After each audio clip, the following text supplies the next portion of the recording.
Praise Lord Church. We welcome you to this online service. It's such a joy to meet you through this online service. God is with you, amen, and His presence is with you. Can we all close our eyes from wherever you are and lift up our hands and tell Him, Lord, thank you for being with me. Thank you, Lord. We will serve you because you are our God. We worship you, Jesus. Hallelujah, hallelujah. Thank you, Lord. As for me and my house, we will serve you, Lord, lifting holy hands in worship. We will not bow down to the gods of men. We will worship the God of Israel. Can we all sing? As for me and my house, we will serve you, Lord, lifting holy hands in worship. We will not bow down to the gods of men. We will worship the God of Israel. You are holy, holy. There is no one else like you. You are holy, holy. There is no one else like you.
will not bow down to the gods of men.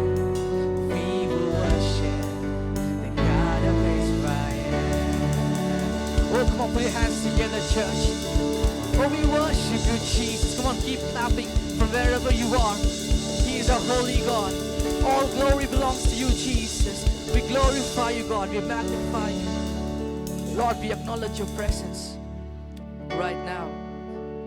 We thank you, Lord, for you are a holy God.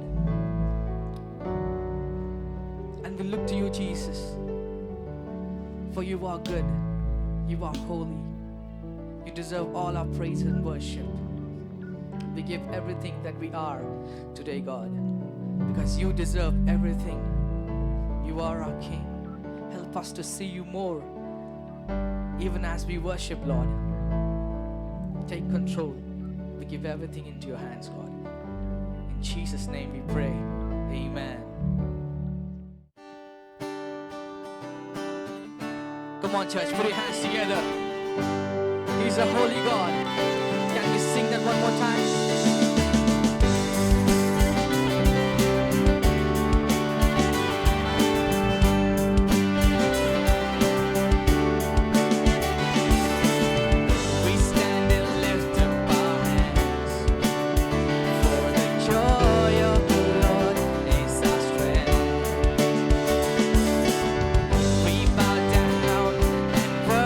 Him now, how great, how awesome is He.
thank you, Jesus.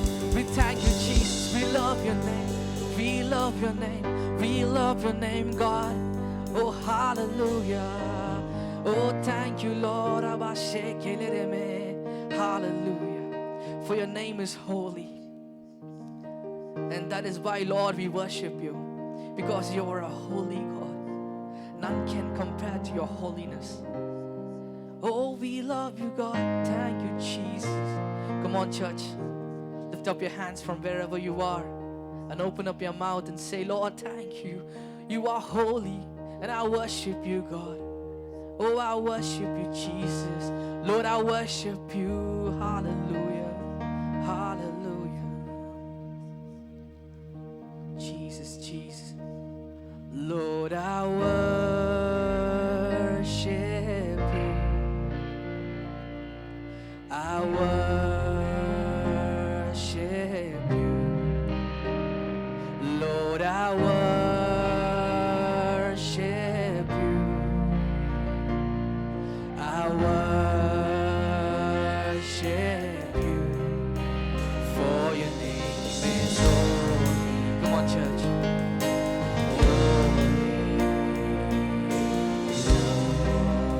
Every voice. For your name is holy.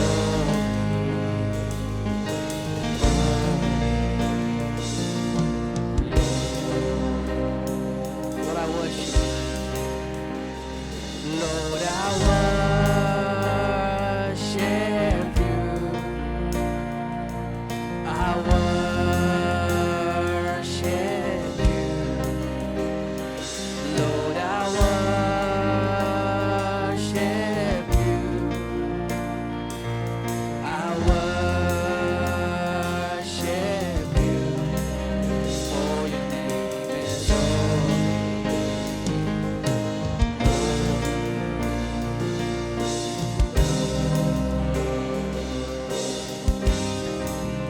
For your name is holy.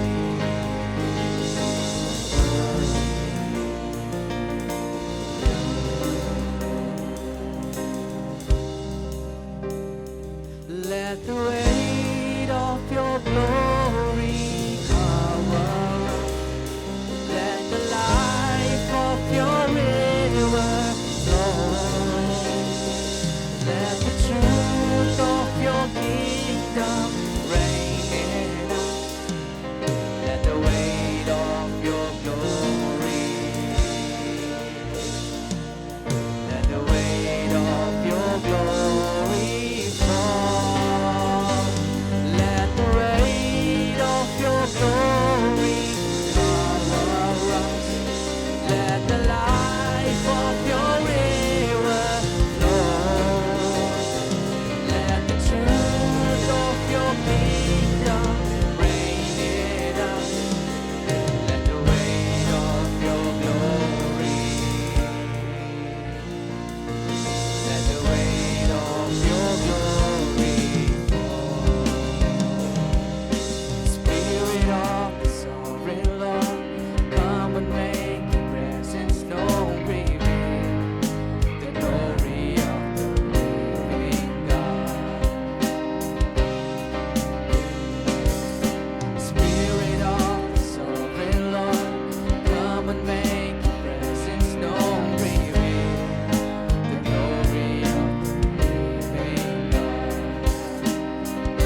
the weight of your glory fall on us, God.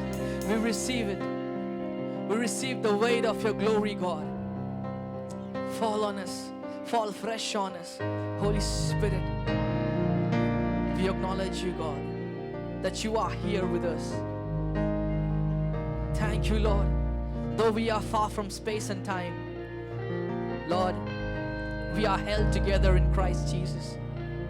We've come to worship you. We've come to offer you, Lord,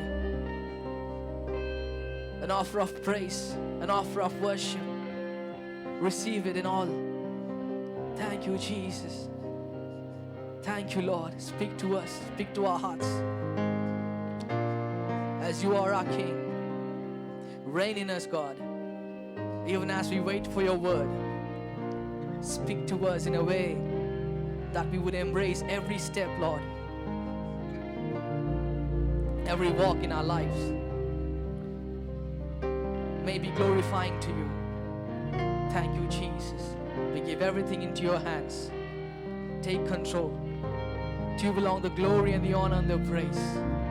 In Jesus' name we pray. Amen and amen. What an honor it is to meet with you today through this online service. I'm thrilled and excited to welcome you. I know that God is going to speak to you in a special way. You see, we are in an amazing series called The Amazing Grace of God. And today, I pray and I believe with you that God will speak to your situation. God will help you because He is a God of amazing grace. And if this is the first time you're joining us online, there's a number on your screen. And if you text hello to the number, we will send you our devotional blogs and our video clippings because we aim to keep you encouraged all through the week, every day of the week. And we want you to know that we are praying for you. If you're ever in Bangalore, give us a visit. We have a 10 a.m. English service on Sundays, and we are sure that you will have a wonderful experience of a lifetime. Come on, let's go to the word today. We'll go to Luke chapter 15. I'm going to be reading from verse number 25, and we'll go all the way to verse number 32. We are still in the story of the prodigal son, and this is going to be amazing. All right, come on, we'll go to verse number 25. And now his oldest son was in the field, and as he came and drew near to the house, he heard music and dancing. So now it's the elder son who's coming back home. All right, the younger son's already there. The party has begun. There's music, there are DJs there, and people are dancing. There's food and there's celebration. But now the older son comes back home. So he called one of the servants and asked what these things meant. And he said to him, "Your brother has come home, and because he has received him safe and sound, your father has killed the fatted calf." But he was angry and would not go in. Therefore his father came out and pleaded with him.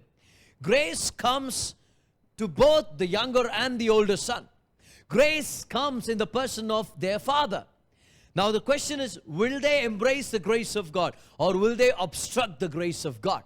The last week we saw how the younger son decided to shut up, quit talking about his worth or his state of being not worthy, and receive the embrace of the father and join the party that the father wants to throw for him. So he embraced the grace of God. But what about the elder son? So the father comes out to the older son and pleaded with him. Wow, the amazing grace of our father. Come on. So he answered and said to his father, "Lo," doesn't even call him father, "Lo, these many years I've been serving you." He's talking as if like he's a servant rather than a son, right? "And I never transgressed your commandment at any time." That's a lie for sure. "And yet you never gave me a young goat." Now can you see why he's mad? Because his brother's been given the fatted calf, but he's not even been given a young goat, that I might make merry with my friends. His heart was not with the father or the father's house, but he just wants to go out and have a good time with his friends. "But as soon as this son of yours came," even doesn't even address him as his brother, right? "As soon as this son of yours came, who has devoured your livelihood with harlots, you killed the fatted calf for him." Now this gives us a little insight. The elder son somehow comes to know that this guy has gone out and is living with harlots. My question is, This guy never goes out of his house looking for his younger brother. Never does that, okay? Now we have no indication of that happening. And now the father's time to reply to the son. Verse number 31. The father said to him, Son, you are always with me, and all that I have is yours. It was right that we should make merry and be glad. For your brother was dead and is alive again, and was lost and is found. These two verses are going to be such important verses for us today, because we're going to look at important truths that will help us come out of our own bondages. So I want to read the verses out again. Probably as we get on with the message, we'll come back to these verses, and God will speak to our hearts today. And I want to share a message that is really close to my heart. This truth that I've been privileged to learn from God and from His Word a few years ago has changed my life completely. I've had a turnaround in my mindset, and this truth has really liberated me to enjoy life, liberated me to live free, liberated me to go on and fulfill God's purpose in my life. In fact, this truth that I'm about to share has liberated me to receive the grace of God all the more in my life. Come on. See, our God is a God of grace. 1 Peter 5:5, we read that Peter says, God gives grace. God is a God of grace. He gives you grace. He wants to give you grace.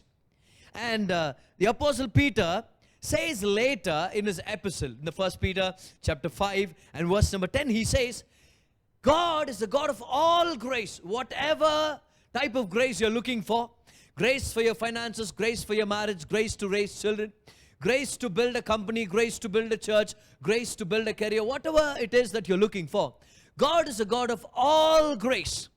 This same Apostle Peter writes in his second epistle, chapter number 1, verse number 2, he says, God wants to multiply grace. Wow. God of all grace. God gives grace.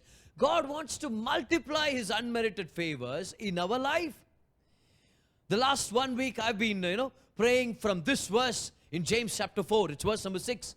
It says, God gives more grace. Oh, I love to see that in the Bible. Give me more grace, I said last week. Give me more grace, Lord. Give me more grace to lead. Give me more grace to be a good dad, a good husband. Give me more grace, because God is a God who gives us more grace. And Apostle Paul says in Romans 5:17, God wants us to have an abundance of the grace of God.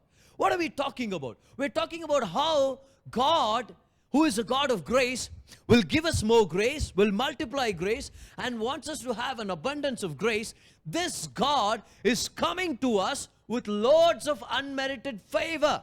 Just like for the prodigal son, Abba Father, who personifies grace in the story, comes running to each of us today with grace and favor, with hope that's beyond your past, with forgiveness, with acceptance. And God says, here I am, ready or not, here I come. I come to you with my abundance of grace, but it's up to you to whether shut up about your worthiness or unworthiness and just, open up your arms wide and come into my embrace, or you can stand there, talk about whether you're worthy or not worthy, talk about your own self-righteousness and obstruct the grace of God, or reject the grace of God and not embrace grace that's come running to you. See, last week in our message, we saw how when the prodigal son came to the father, he obstructed the grace of God at first, because in the speech that he had prepared, he says these words. He says, for I am no longer worthy. Friend, that's one of the most important, or rather, that's one of the most horrible barriers to the grace of God. A feeling of not being worthy. But friend, when has it ever been about our worth? In the kingdom, when you're in the family, it's never about your worth. It's always about your birth.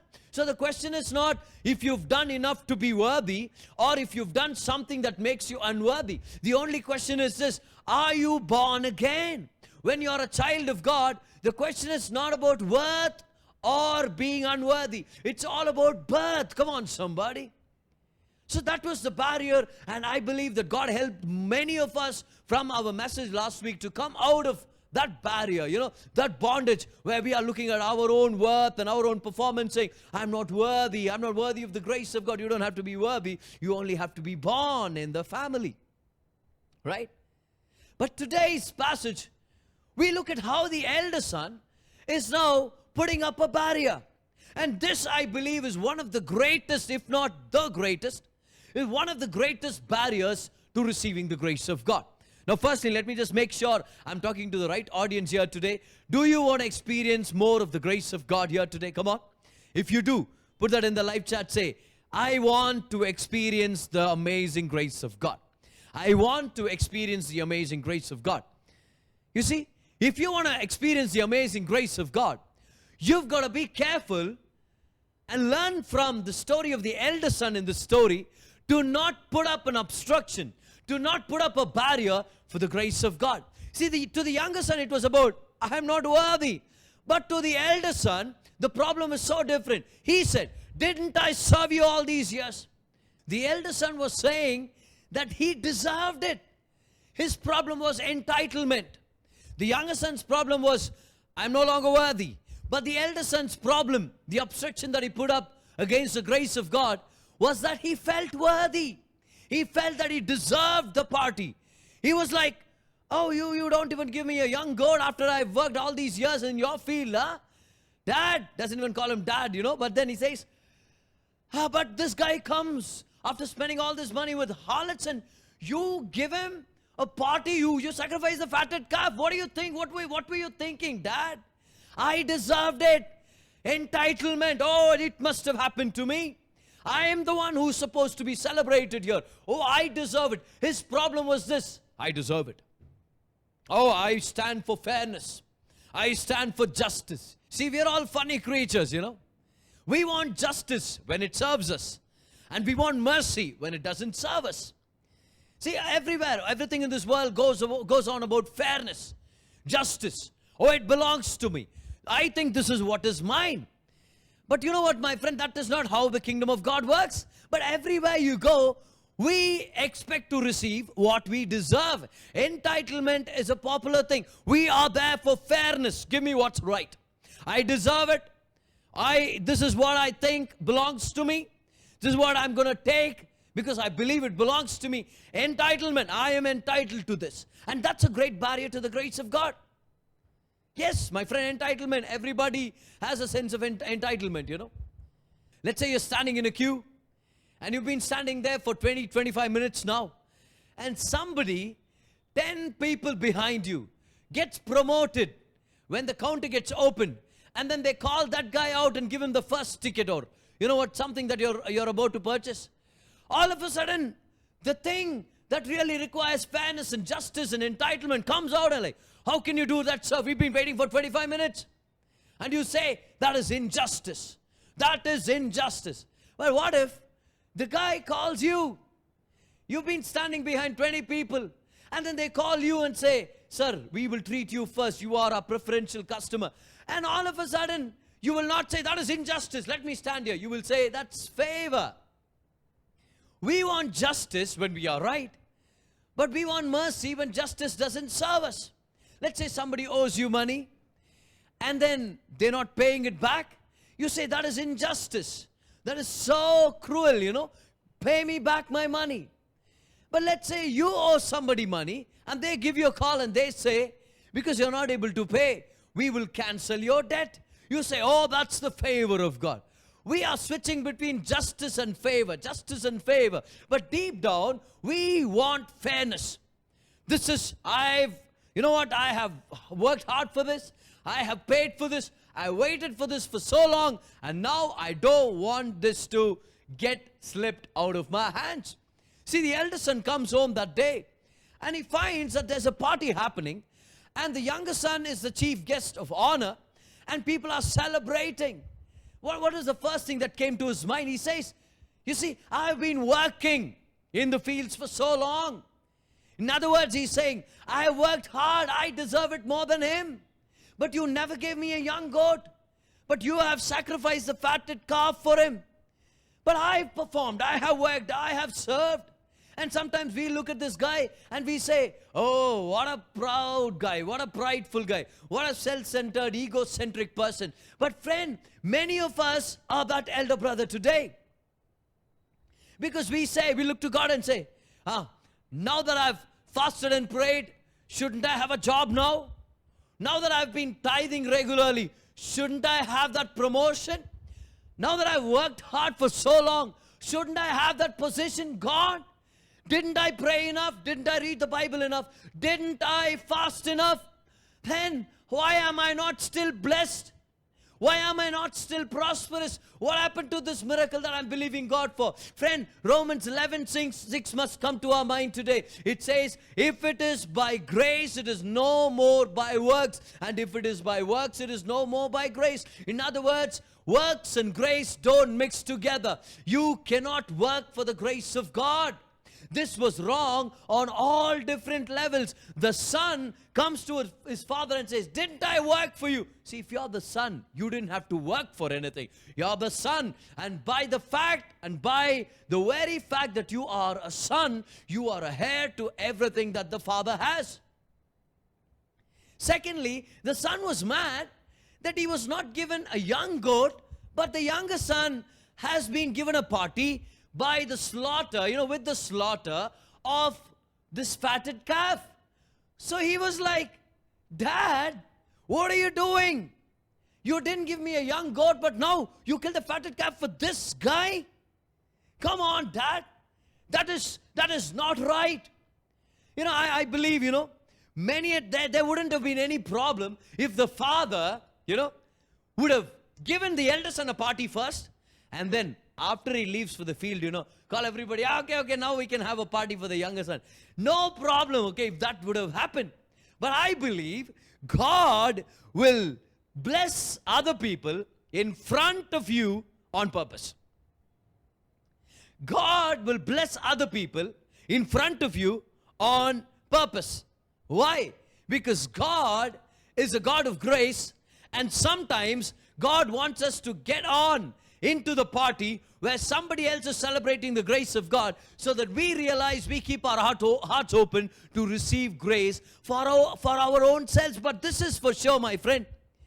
Sometimes God will bless other people on purpose in front of you. Have you ever been, thankful to God? Have you ever been, blessed? So happy that God blessed you. And all of a sudden, John shows up with a testimony, Here you are so happy. Wow, thank you, God. You blessed me with a cat. I wanted cat for so many days. Thank you for the cat. But John got a car, God. He got a car. This is so unfair. He's been a Christian only for 3 months, but I for 3 years.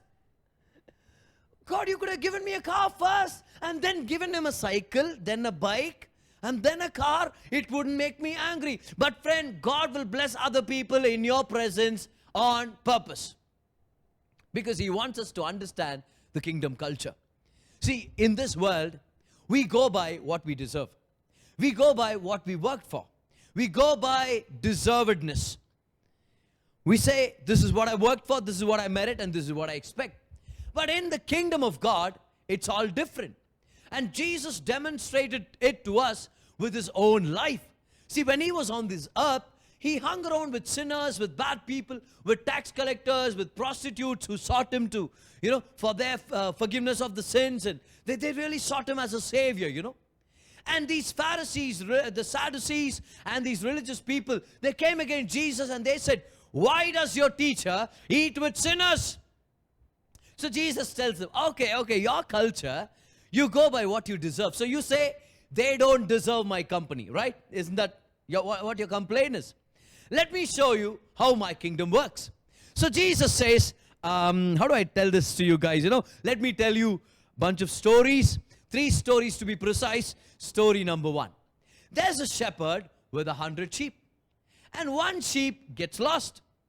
But which of you will leave the 99, go after the 1 sheep that is lost, and then when he finds it, picks it up, puts it on his shoulders, rejoices on the way back home, calls everybody and says, oh, the sheep that I lost, guess what? I found it. And come home tonight, to my house for a party, because it was lost, but it is found. And people are looking at him crazy. What is he talking about?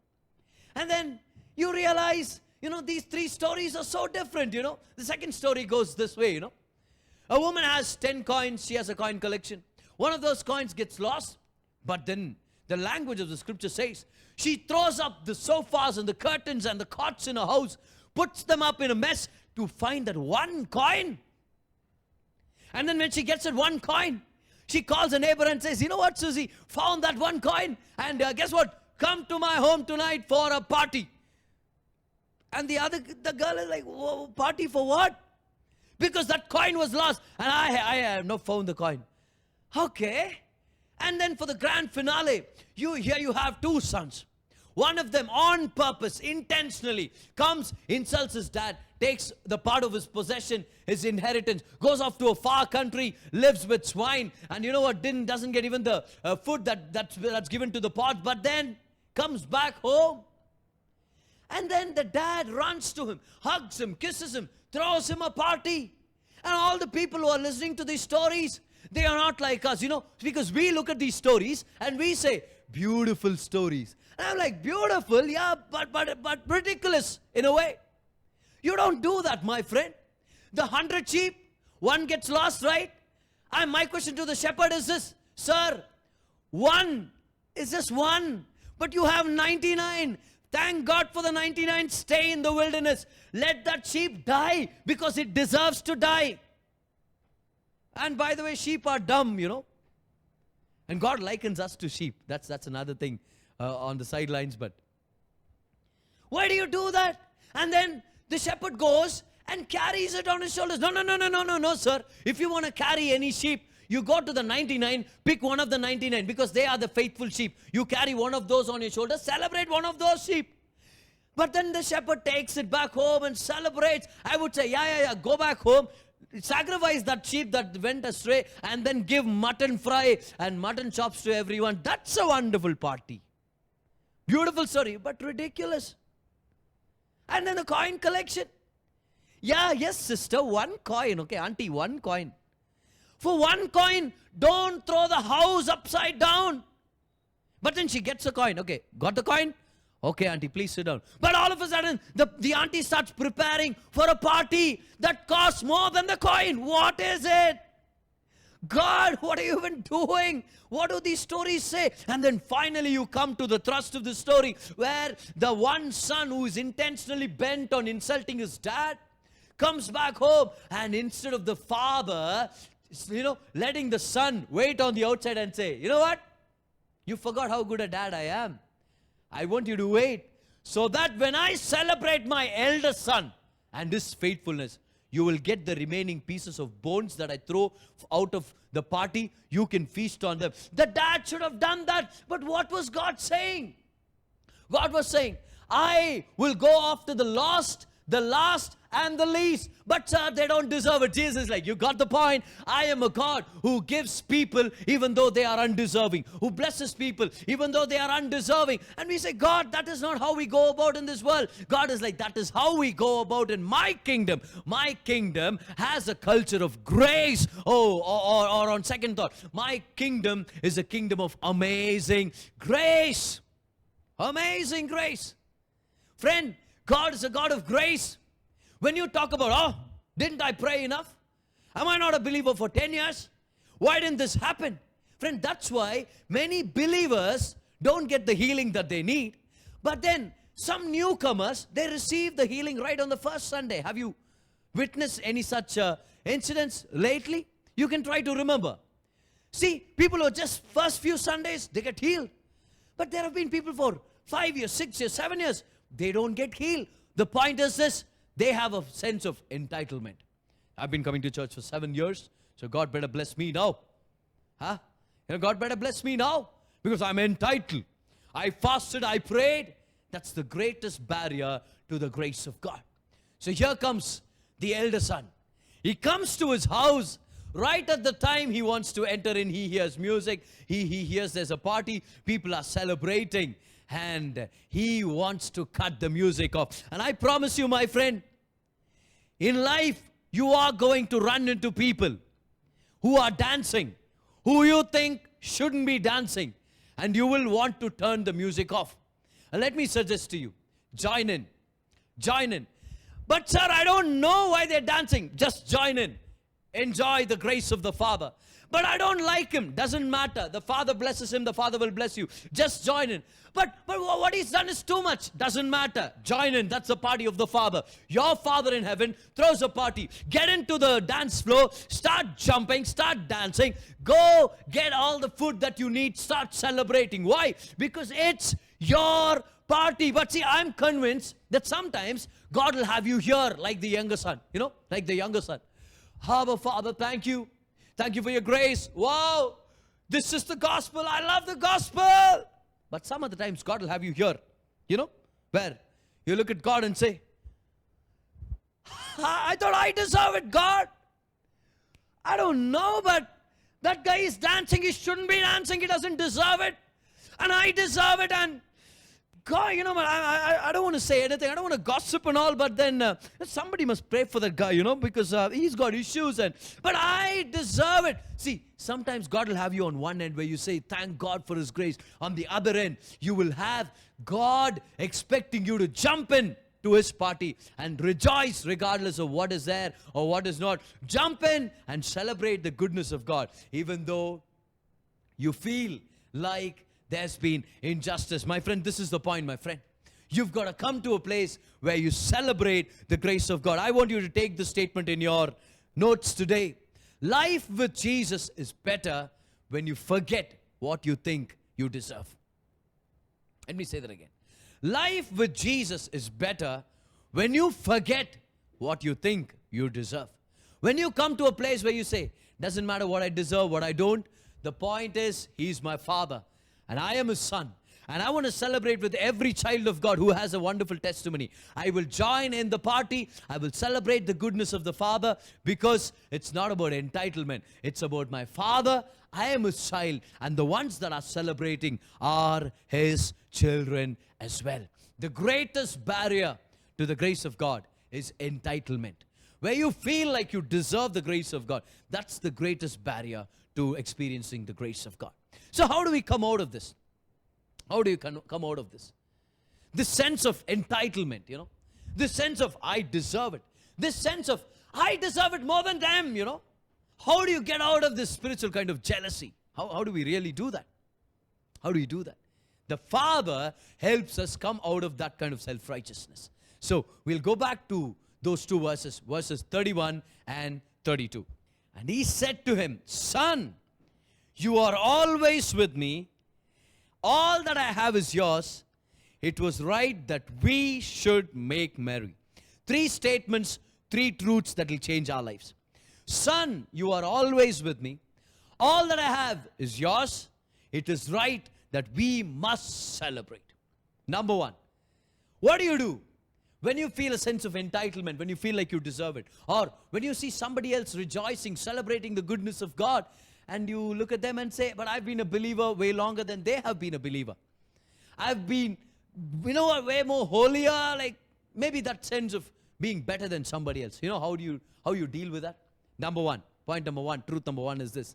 You have to realize that you are with the Father. The Father is with you. The Father belongs to you. You belong to the Father. Number 1, remember that you belong to the Father and the Father belongs to you. The presence of the Father in your life is the greatest blessing you will ever have. The Father was reminding him, see, this son, this younger son left me and he went away, but you are always with me. You have my presence. His presence is the greatest blessing that you and I can have. When you look at other people celebrating, join in the party, because you realize, I have the Father with me. Everything that I need, my Father can give to me. I may not still have the miracle that I'm believing God for, that job that I've been dreaming about, that house that I've been believing God for, that child that I've been asking God for. I may not have the young goat that I really want so that I can party with my friends. But one thing I will do. He is my Father. I am His child. His presence is in my life. We are too close. So I am going to celebrate. Number one reason to stay happy and celebrate is this. The Father's presence is always available to you. The Father is with you. Raise your hand and say, my Father is with me and I am with Him. Come on, put that in the live chat. My Father is with me and I am with Him. And then He goes on to say, all that I have is yours. What are you asking for? A young goat? What do you want? Are you believing God for a job, a promotion? Are you believing God for a house, a vehicle, a bike, a promotion, a hike in your salary? What are you believing God for? A child, a partner for marriage? What are you believing God for? God is saying, everything that I have belongs to you. Because you are His child, everything that He has, you are the heir, right? You become the heir to everything your Father has. Truth number two is this. You have everything you need. Number one, you have your Father. Number two, because you have your Father, you have everything you need. Number three, the Father reminds him. The Father tells him, we must celebrate. He doesn't say, he must celebrate, my son. You stay out. Okay? I will bring you soup. Which flavor? Mushroom? No. He says, we must celebrate. It is right that we must. Get the word, must. We must celebrate. In other words, the Father is saying, I am your Father. You have a Father. Number two, you have everything that I have. Number three, you and I have a party to celebrate. You have a party to celebrate. Why? Because twice the Father reminds him, tells him, he's your brother. He's your brother. Friend, that person you're jealous of is your brother. He's your sister. That person who's celebrating the grace of God belongs to you in the kingdom of God. Belongs in the kingdom of God, I should say rather. That person that you thought, oh, he doesn't deserve it. Why is he celebrating? But I am entitled to a greater blessing. Why is my blessing delayed? Why is my answer delayed? See, that person you don't want to join in with and party. That person you don't want to celebrate with their testimony. Friend, they are your sister. They are your brother. You've got to get into the party and say, we belong in one family. You have the same Father, so do I. Let's celebrate this party. Number one, I have a Father. Number two, I have everything that the Father has. Number three, I have a party to celebrate. Come on. If you want to embrace the grace of God, this is what you do. Give up on this idea of entitlement. Give up all these questions which say, didn't I fast enough? Didn't I believe enough? And then say, He's my Father. I have everything that He has. Number three, I will celebrate with anybody that celebrates the goodness of God. What a commitment that is. I will celebrate with anybody who celebrates the grace of God. See, sometimes we shouldn't care about if they deserve it or not.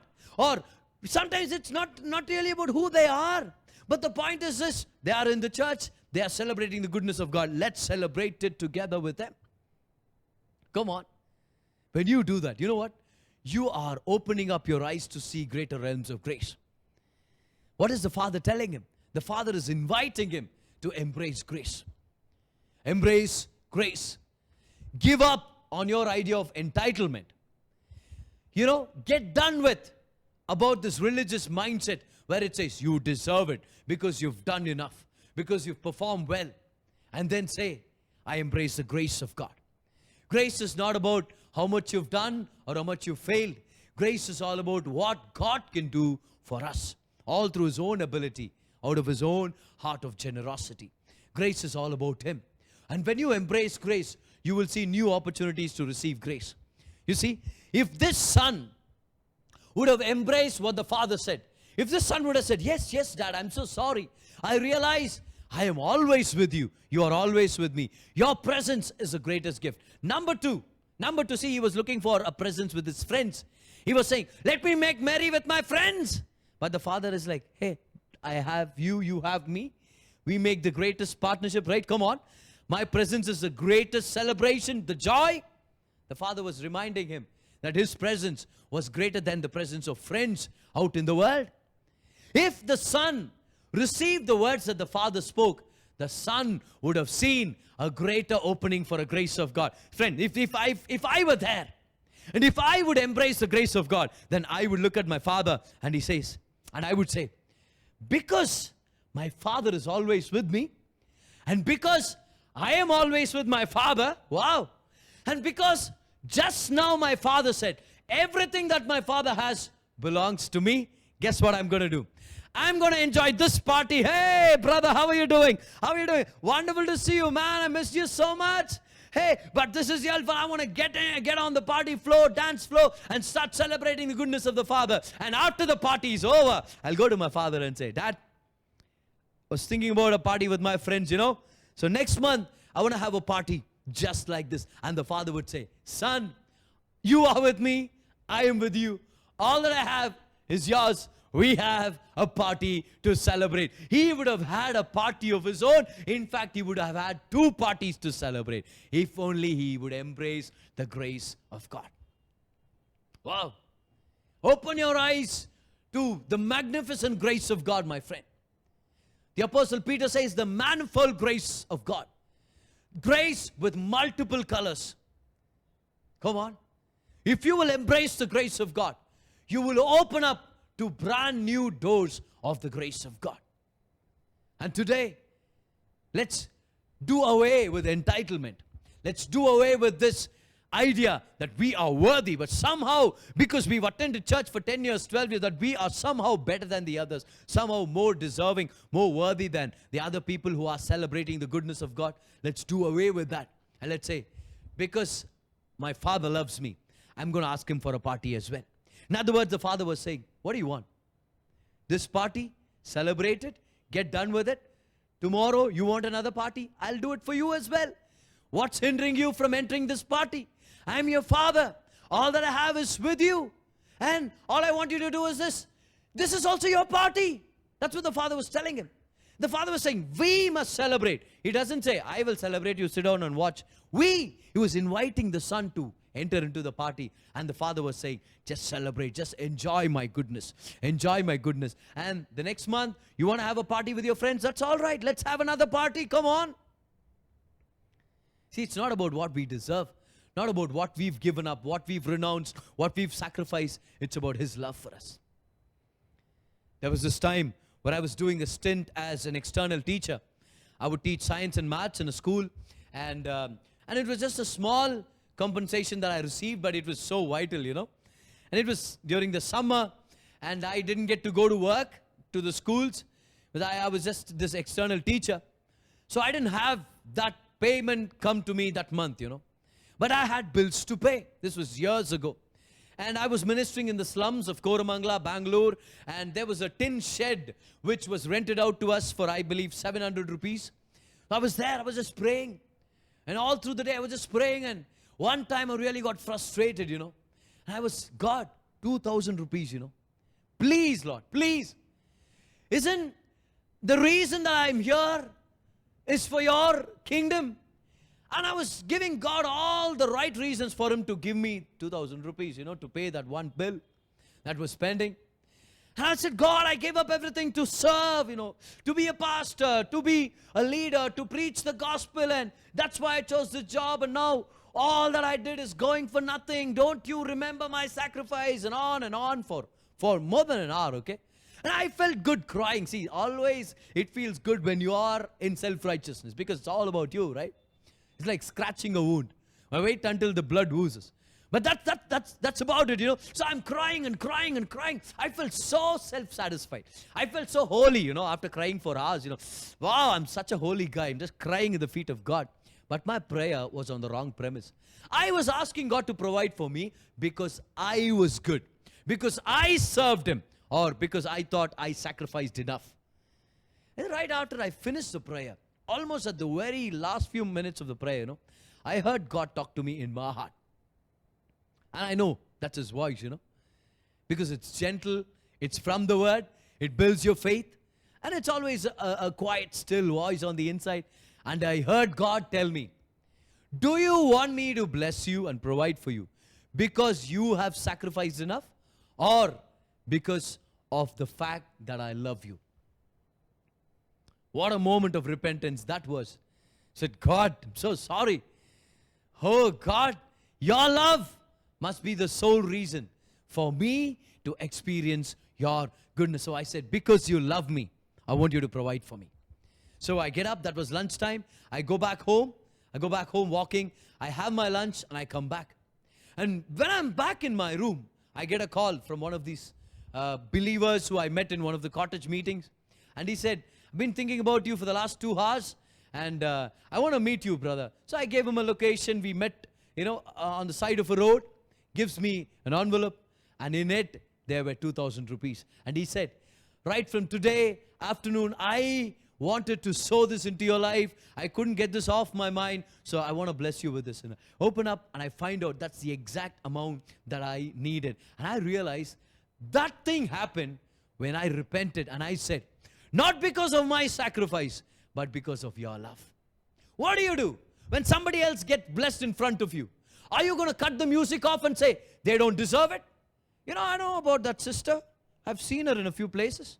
We should pray about sister. See, I'm not gossiping and all, but that sister needs to repent and all. Let's pray. I mean, just this godly concern that I have, the Holy Spirit is telling me. You can mask it up or, however, whichever way you want. Or you can say, I don't even know the person. Or I don't even like the guy, But let me celebrate the goodness of God. Because at the end of the day, I am celebrating my Father and His heart of love for me. While you're waiting is the greatest temptation, While you're waiting for a miracle, you see many other people getting their miracle. What do? You have 2 choices, my friend. Either get to one side and say, this is so unfair. Oh, don't I deserve it? Am I not doing the best of my ability? Or you can say, I will jump in, congratulate, and dance with them, shout with them, and say, God is a good God. Today is your day. I will celebrate with you. But I want to invite you to my tomorrow, because God is about to bless me as well, because He is with me. Everything that He has belongs to me, and I am going to party.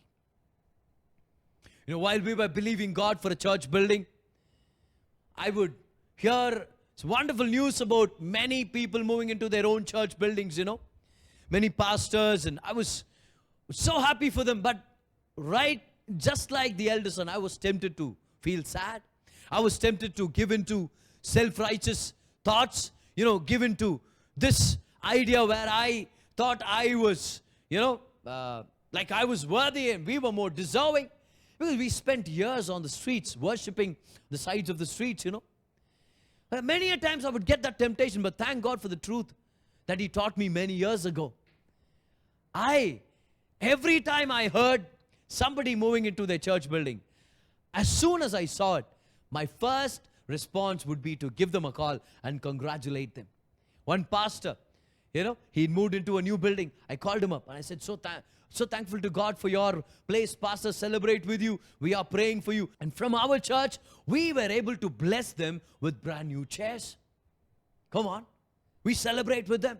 Another dear pastor friend of mine moved into an amazing facility. The day I saw that on Facebook, the new pictures on Facebook, I called him up and I told him, so happy for you, pastor. Congratulations. And at that time, we didn't have a church building of our own, but I was so happy for him. I said, I will join with you. I will celebrate with you. And guess what? During our lockdown, one of those pastors opened up their doors for us to have services in their church so that we can shoot online services from their church. Not only that, they lent even their camera. What is that? That's the grace of God. Friend, when you embrace the grace of God, you open up to greater doors of grace. So what are you going to do? So I'm very convinced, sometimes God will have you here.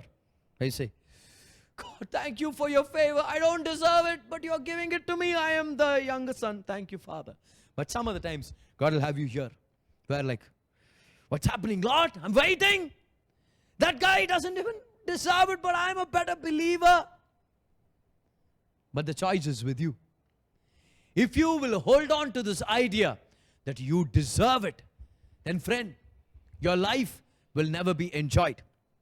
And I want to remind you, if you persist in what you deserve and what you work for and what you've merited and what you're entitled to, your journey with Jesus will never be enjoyed by you. And if you keep on persisting in what I deserve, you will come to find out what you really deserve. The wages of sin is death. And you will live a life that is below par, that is below the goodness of God in your life. And some of you complain to me, you say, I didn't get what I deserved. Yes, Yes, you didn't get what you deserve. You deserve death, but God has kept you alive. You deserve separation from God, but God has made you His own. You deserved curse, but God has blessed you. You are alive, smiling, and you're blessed. Guess what? God didn't give you what you deserved. What an eye-opener that is. Life is better. You know, life with Jesus is better when you forget what you think you deserve. Yes. So here I am, inviting you into the grace of God. The father comes out to both the sons. One of these sons, the younger one, he puts up a barrier which he says, I am no longer worthy. And the father tells him, you're always a son. And this son comes out and he says, oh, I am way more worthy, Dad. Way more worthy than this guy. You didn't even give me a young goat. And you've given him a fatted calf. I would be happy if you give him a parcel of food and send him away. But you gave him the fatted calf. And the dad tells him, I am with you, you are with me. Everything that I have belongs to you. This is our party. Let's get into it. Let's get into it. Life is more enjoyable when you forget what you deserve and look to God for what is right and say, God, I trust you. I go forward with you. You take me, you bless me, you lead me, and give me what is right in your eyes. The same question was asked by one of the apostles. They come to him, they say, Jesus, just a quick question, Jesus, like, we pretty much left everything, our father, mother, our businesses, that huge catch of fish, I left it all for you, Jesus. Peter would have said that. So what are we going to get, Jesus? What are we going to get? Because we think we deserve something, right? Come on, we are entitled to some kind of promotion. And then Jesus says, his classic way of answering, always gives a story. So Jesus says, okay, let me explain to you my culture with a story. There's a landlord who owns a vineyard.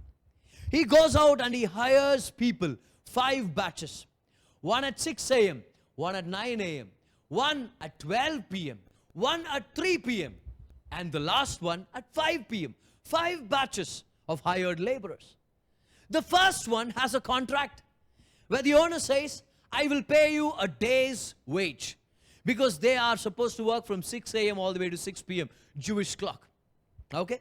But the 4 other groups, they are not given a contract. Then how did they come to work into the vineyard? They trusted in the goodness of the master. The first team had a contract. Yes, 6 a.m. to 6 p.m. we'll get our 1 day's wage and we'll leave. But the rest of the group said, sir, we trust you. You give what is right in your eyes and we will come. And the funny part is, the last group, they get hired at 5 o'clock. See, work timings get over at 6. If they got up, came to the field, freshened up and started working, they probably put in 30, 40 minutes good labor, right? They work for just 30 minutes, let's say. But at the end of the day, the boss starts paying from the last group. Oh, come on. Now this should get the first group really mad. He gives them 1 day's labor's wage. 1 day's wage, right? Come on. They're thrilled. They're so happy. Wow, this is amazing. I work for 30 minutes. You give me a full day's labor wage. Wonderful. Awesome. Every group gets 1 day's wage. The last group, they get really mad, and they're like, you make them equal with us. You give us also 1 day's wage. And the master's like, what's the problem? Didn't we have a contract? 1 day's labor's wage and I've given you your wage. If I am good, does that trouble your heart, my friend? He says, take what is yours and go. Friend, when you stick to what I deserve, what I'm entitled to, didn't I pray enough? Didn't I fast enough? Didn't I work enough? Am I not a believer for 10 years? Friend, your life will be very limited. And God looks at you and says, take what's yours and go. But to those other people who say, sir, nobody hired us, but I'm happy to be on the team. I'm glad that you hired me. I'll come trusting in your goodness. I leave justice to your hand, and I'll expect from your hand. I will not come with a sense of entitlement, but rather I'll give my dreams and my hopes and my time and my energy, my labor, my performance, everything on your altar. And I look to you and say, your will, your righteousness, your justice. You give me what you feel is right. And God says, that is what I'm pleased about, because those people exercise faith in the goodness of the master. The first person came trusting the contract, but the last group came trusting in the goodness of the master. Would you live under the contract called the law, which says, if you do good, you get good? Or would you come to a place where you say, let go of my goodness, Lord. You are good. You are amazing. And I'm just happy to be here. I love the last group of people, 30 minutes in the day, come on. They just have one more hour left on the clock to work, and they jump in. None of them said, what's he going to pay us? He's going to rob us of our labor. I'm not going to come. But they all jumped in and said, thank you for hiring us. Nobody hired us. Thank you for hiring us. Oh, I want to be like one of those guys, I am just happy to be hired. I'm just happy to be here. I don't want a contract. I trust you. Why don't we all come to this place where we say, I'm just happy to be saved. I'm just happy to be here. I'm just happy to be delivered. I'm just happy to be in the church. I'm just happy that I'm your child. I'm just happy to be here. Wow, you got a car? Awesome. Shall I bring my cat along? We'll go for a ride. Why? Because here I am celebrating the goodness of God. You came here at 6. Wonderful. Happy for you. But I came here at 5:15.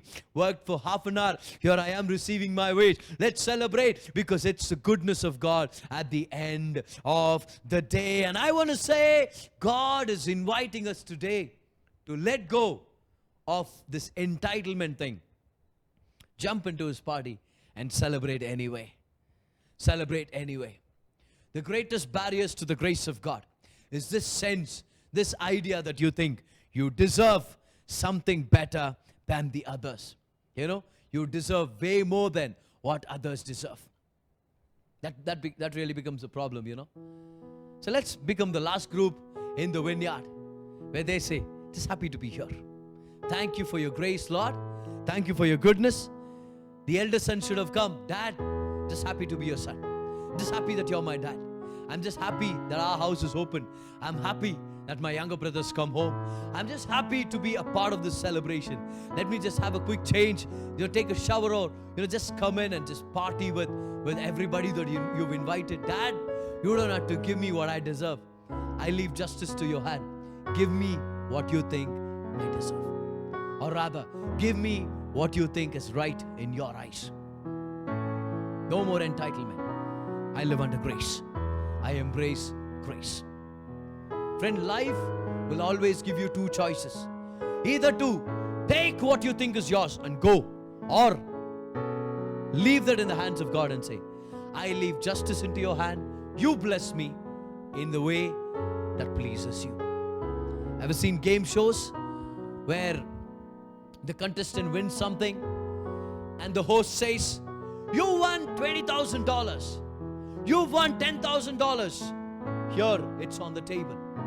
You can either take this and walk away, or he points them to a door, and then he says, look at door number 1. Or you can leave this, go open the door and take what's in the door.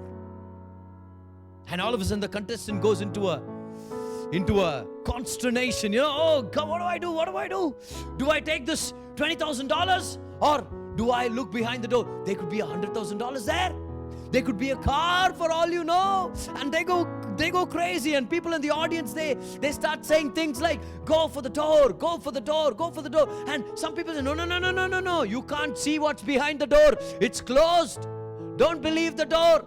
What's right in front of you is real. Take the 20,000, go home. What if there's nothing behind the door? What if there's $100, behind the door? And all of a sudden they go through this confusion. Many a times, life is like that game show where you will have something before you and God will give you a choice saying, you can either take what you think is yours and go your way, or you can trust door number God. You can trust door number God and say, I'm going to believe God. Yes, I can see the $10,000, $20,000 on the table, but I'll go with door number God. And I leave justice to His hand.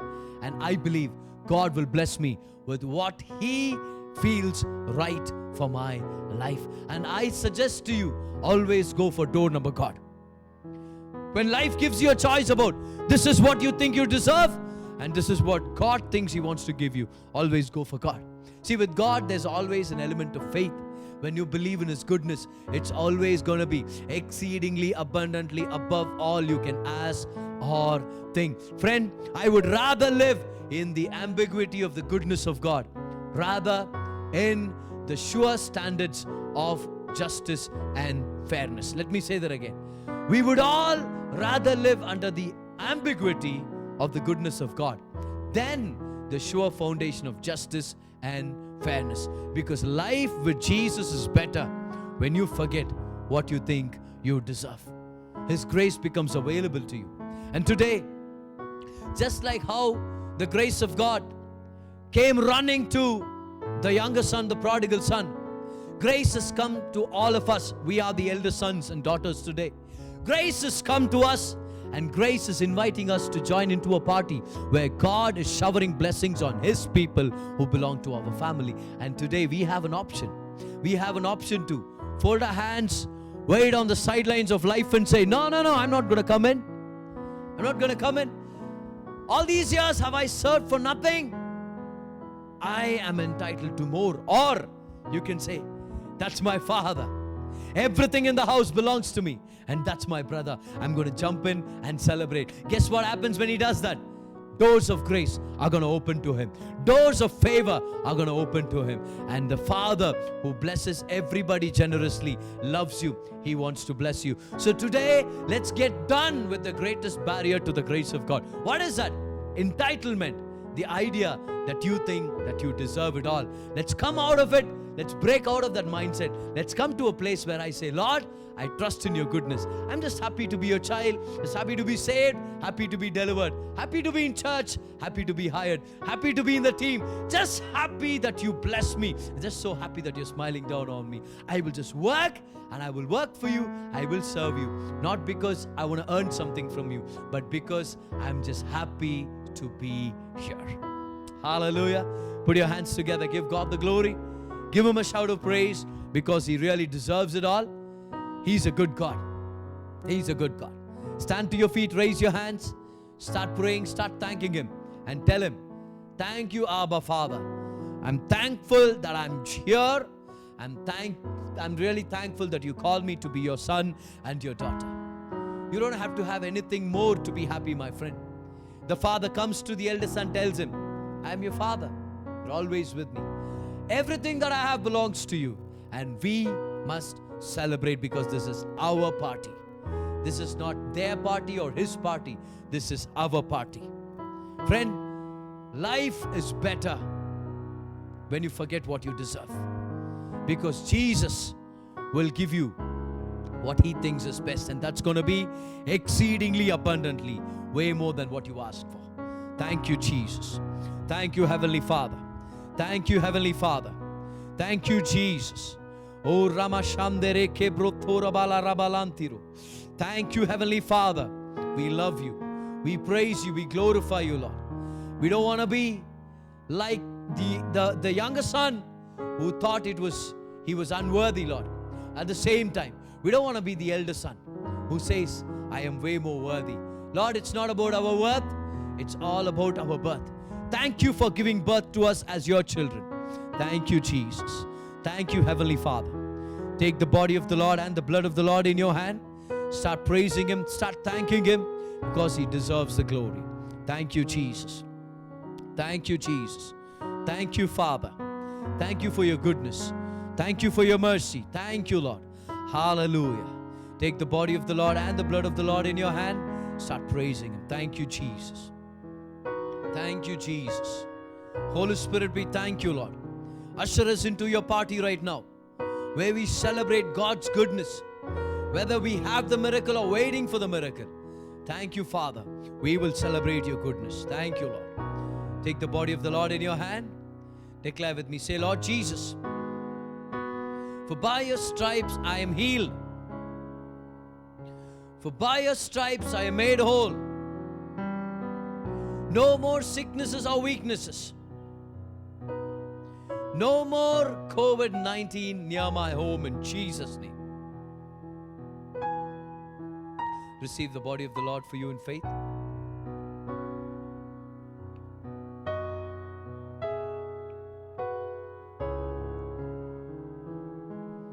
Lift up the cup and declare with me. Say, Lord Jesus, for by your blood I am made worthy. For by your blood I am made righteous. And by your blood I will embrace the grace of God. And by your blood my family is safe, secure, and prosperous. In Jesus' name, receive His blood for you in faith. Thank you, Jesus. Thank you, Abba Father. Lift up your hands wherever you are. Start praising Him and thanking Him. Give Him all the glory because He deserves it all. Thank you, Jesus. Thank you, Jesus. O Ramana Shandare Kerebondalu Briankulo. O Rimana Manta Lekradali Anduru. Thank you, Abba Father. Thank you, Jesus. Thank you, Father. Let's all pray. Heavenly Father, thank you for this time of worship and the word. Thank you for speaking to our hearts today. Lord, we will let go of the idea of what belongs to us, but we will come into a place where you belong to us and we belong to you. We will celebrate your grace wherever we are. And Lord, we will not take what belongs to us. We will leave justice to your hand and say, we are just happy to be your children. Thank you for your grace. Thank you for your mercy. Thank you for your goodness, Lord. May your name be glorified and magnified. May your name be blessed. In Jesus' name we pray. And the people of God said, Amen. Lift up your hands. Say Amen as you receive the blessing. May the Lord bless you and keep you. May the Lord make His face shine upon you and give you grace. May the Lord lift up His countenance over you and bless you with shalom peace all the days of your life. In Jesus' name. In Jesus' name. Hallelujah. Give Him a shout of praise because He deserves it all. Amen. God is a good God. He's a wonderful God. Embrace the grace of God. Don't be afraid of the grace of God. Grace has come out to where you are. And now, instead of sticking up to the fact that you're not worthy or to a feeling that you're way more worthy, let's come to a place where we say, He is my Father, I am His child, and I am going to embrace grace. Do that, and I'm sure God is going to bless you all the more. And remember that we are praying for you. We are always believing with you for the victory that you are believing God for.